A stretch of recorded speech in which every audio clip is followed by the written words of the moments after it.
Side खबरों के लिए सब्सक्राइब करें फ्लेम मीडिया और उसके बाद बेल आइकन को प्रेस करें ताकि सबसे पहले आपको मिले एक्सक्लूसिव खबरें।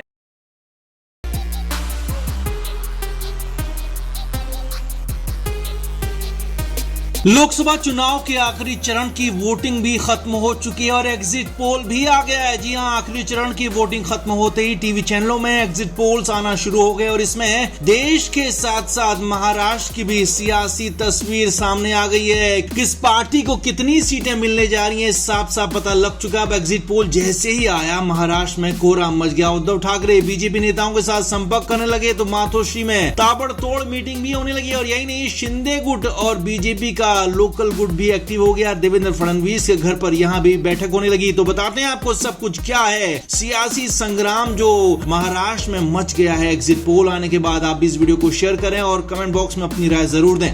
तो देश का चुनाव पूरा होने के बाद नतीजे तो 4 जून को आएंगे, लेकिन उससे पहले एग्जिट पोल आ गए। हालांकि एग्जिट पोल सिर्फ अनुमान होते हैं, सर्वे के आधार पर किस पार्टी को कितनी सीटें मिलेंगी इसका सिर्फ अनुमान लगाया जाता है। अब एग्जिट पोल ने जो तस्वीर दिखाई है पहले आपको वो बताते हैं, फिर महाराष्ट्र में हुआ, इसके बाद सियासी बवाल बताएंगे। तो देश में एक बार फिर से नरेंद्र मोदी की सरकार बनती हुई दिख रही है। जी हाँ, ज्यादातर एग्जिट पोल्स में साफ साफ और स्पष्ट बहुमत के साथ नरेंद्र मोदी सरकार बनती हुई दिख रही है। हालांकि 400 पार का जो नारा दिया गया था वास्तविकता से काफी दूर था, हुआ भी वही है। 400 सीटों तक बीजेपी और एनडीए पहुंचते हुए नहीं दिख रहे हैं, लेकिन हाँ 300 का आंकड़ा जरूर पार नजर आ रहा है। अब बात करते हैं महाराष्ट्र की, तो एग्जिट पोल्स के मुताबिक यहाँ बेहद ही दिलचस्प आंकड़े आए हैं। जी हाँ, किसी चैनल के एग्जिट पोल में उद्धव ठाकरे गुट को आगे दिखाया गया, यानी कि महाविकास अघाड़ी की जीत यहां दिखाई गई है। तो किसी एग्जिट पोल में बीजेपी और महायुति को आगे दिखाया गया है। यानी कि एक तरह से महाराष्ट्र की जो सियासी तस्वीर दिख रही है वो साफ नहीं है, बल्कि खिचड़ी बनती हुई दिख रही है। और इससे भी बड़ी बात, एग्जिट पोल आते ही उद्धव ठाकरे एक्टिव हो गए, बीजेपी के साथ संपर्क साधने की कोशिश में जुट गए, ऐसी खबरें आ रही है। जी हाँ, सूत्रों के मुताबिक खबर है कि उद्धव ठाकरे को अब भी यकीन है कि बीजेपी अपने दम पर केंद्र में बहुमत नहीं पा रही, यानी कि 272 सीटें नहीं जीत पा रही है, क्योंकि 272 सीटें कम से कम जीतनी जरूरी है केंद्र में सरकार बनाने के लिए। और इसीलिए उद्धव ठाकरे मानते हैं कि केंद्र की सरकार चलाने के लिए उनकी जरूरत बीजेपी को पड़ने वाली है।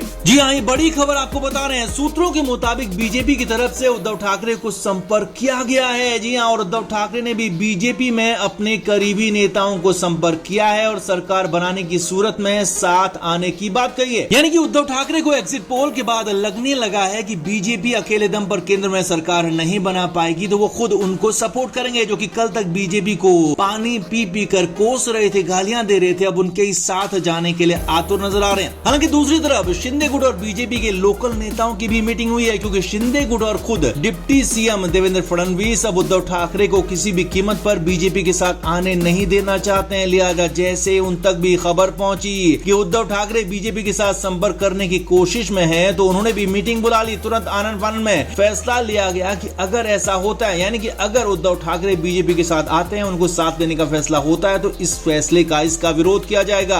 उद्धव ठाकरे को बीजेपी गठबंधन में यानी कि एनडीए में आने का विरोध किया जाएगा, खुले तौर पर विरोध किया जाएगा। यानी कि महाराष्ट्र में एग्जिट पोल आते ही सियासी बवंडर मच गया है और उद्धव ठाकरे अपने पत्ते अब खोल रहे हैं, जो कि उनके विरोधी भी एक्टिव हो गए उसके बाद। इसीलिए लिहाजा पूरा का पूरा मामला हालांकि 4 जून पर रख गया है, लेकिन हाँ एग्जिट पोल के आते यहाँ पूरी तरह से सियासी घमासान मच गया है। तो आप क्या मानते हैं, क्या बीजेपी अपने दम पर सरकार बना लेगी या फिर उद्धव ठाकरे को साथ लेकर सरकार बनानी चाहिए? कमेंट करके आप जरूर बताएं, वीडियो को शेयर भी करें।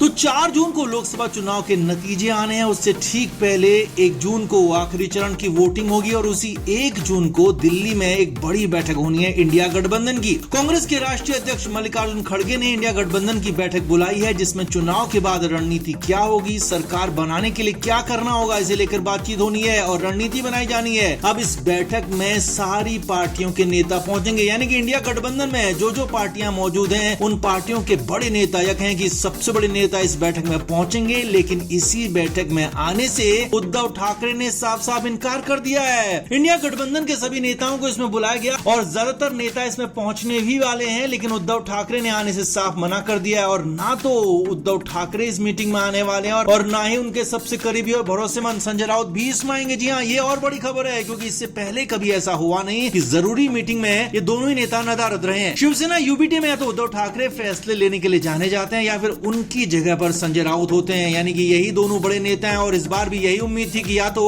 उद्धव ठाकरे आएंगे और ठाकरे नहीं आ पाए तो संजय राउत आएंगे, मगर हैरानी देखिए, उद्धव ठाकरे खुद नहीं आ रहे हैं क्योंकि उद्धव ठाकरे विदेश में हैं और खबर है कि 2 जून को उद्धव ठाकरे वापस पहुंचेंगे। इतने नहीं, उद्धव ठाकरे ने संजय राउत को भी मीटिंग में जाने से मना कर दिया है। हालांकि ठाकरे की पार्टी की तरफ से कोई छोटा मोटा नेता इस मीटिंग में जा सकता है क्योंकि उद्धव ठाकरे पूरी तरह से पत्ते खोलना नहीं चाहते हैं। लेकिन हाँ, ठाकरे ने ये जरूर कर लिया है कि इंडिया गठबंधन को वो आंख दिखाने लगे हैं, तेवर दिखाने लगे हैं, पलटी मारने लगे हैं, इसीलिए मीटिंग में आने से इनकार किया है। अब उद्धव ठाकरे का नया प्लान क्या हो सकता है? तो खबर यह है कि उद्धव ठाकरे दूसरे खेमे यानी कि बीजेपी गठबंधन के भी लगातार संपर्क में है और उद्धव ठाकरे इस बार हर हाल में सत्ताधारी पार्टी की तरफ खड़े होना चाहते हैं। यानी कि उद्धव ठाकरे फिलहाल 2 नावों की सवारी कर रहे हैं। वो चाहते हैं कि जिस भी गठबंधन की सरकार बने, चाहे इंडिया या फिर एनडीए, तो वो उसी तरफ चले जाएं। और फिलहाल उन्हें लग रहा है कि बीजेपी गठबंधन यानी कि एनडीए की सरकार बनती हुई दिख रही है और इसीलिए इंडिया गठबंधन से खुद को अलग कर लिया है, बीजेपी गठबंधन की तरफ नजर आ रहे हैं। इसीलिए मीटिंग में आने से मना कर दिया। नतीजों से पहले इंडिया गठबंधन में टकराव साफ साफ दिखने लगा है। हालांकि महाराष्ट्र के अन्य नेता शरद पवार जो कि महाविकास अघाड़ी में शामिल हैं, वो जरूर इस मीटिंग में शामिल होंगे। वो अपना कश्मीर का दौरा बीच में छोड़कर यहाँ पहुंचेंगे और कई अन्य पार्टियों के बड़े नेता भी पहुंचेंगे। लेकिन हाँ, उद्धव ठाकरे के नहीं आने से महाराष्ट्र में तो बवाल मचाई है। देश भर में भी एक मैसेज दिख रहा है कि वोटर्स का रुख किस तरफ है। तो कुल मिलाकर उद्धव ठाकरे ने नतीजों से पहले अपनी नई चाल चल दी है। अब देखना होगा कि ये चाल कितनी कामयाब होती है। तो आपका इस पर क्या कहना है, कमेंट करके जरूर बताएं, वीडियो को शेयर भी करें।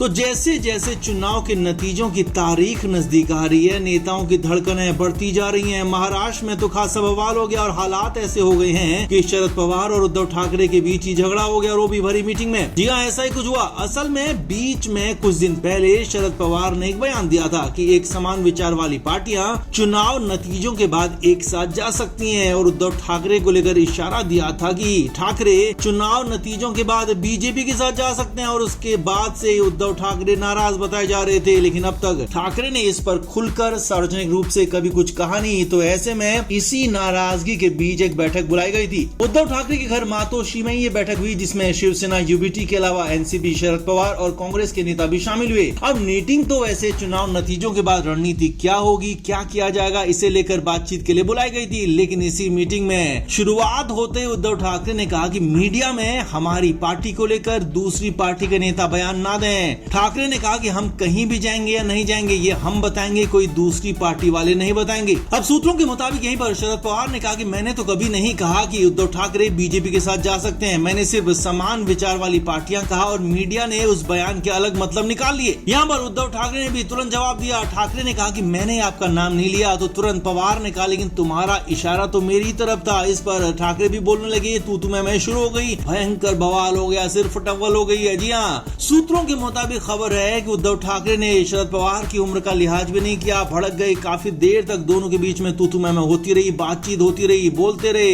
बड़बड़ाते रहे। हंगामा इतना बढ़ गया कि काफी देर तक और नेता भी वहां पर बीच बचाव करने आ गए, लेकिन कोई फायदा हुआ नहीं और अंत में उद्धव ठाकरे खुद ही बैठक छोड़कर चले गए। जी हाँ, हैरानी देखिए, बैठक उद्धव ठाकरे के घर पर ही चल रही थी, लेकिन सूत्रों के मुताबिक उद्धव ठाकरे खुद ही उठकर वहां से चले गए। खासा बवाल और बवंडर यहीं पर हो गया। हालांकि उद्धव ठाकरे से उसके बाद भी बात करने की कोशिश की गई, मनाने की कोशिश की गई, लेकिन ठाकरे कहां मानने वाले थे क्योंकि उनको करीब से जानने वाले लोग बताते हैं कि किसी बात पर अगर उद्धव ठाकरे नाराज हो जाएं तो उस दिन तो कम से कम उनको मनाया नहीं जा सकता। अब कहां तो एक तरफ 4 जून के बाद सरकार बनाने के दावे विपक्षी पार्टियां कर रही है और कहां नतीजों से पहले ही सिर्फ डबल संभल नहीं रही है, हालात पहले ही बिगड़ते हुए जा रहे हैं। अब ऐसे में देखना है कि 4 जून के बाद क्या होता है। तो आपका इस पूरे मामले पर क्या कहना है, उद्धव ठाकरे और शरद पवार के इस झगड़े पर क्या कहना है, कमेंट करके जरूर बताएं, वीडियो को शेयर भी करें। Flame media report.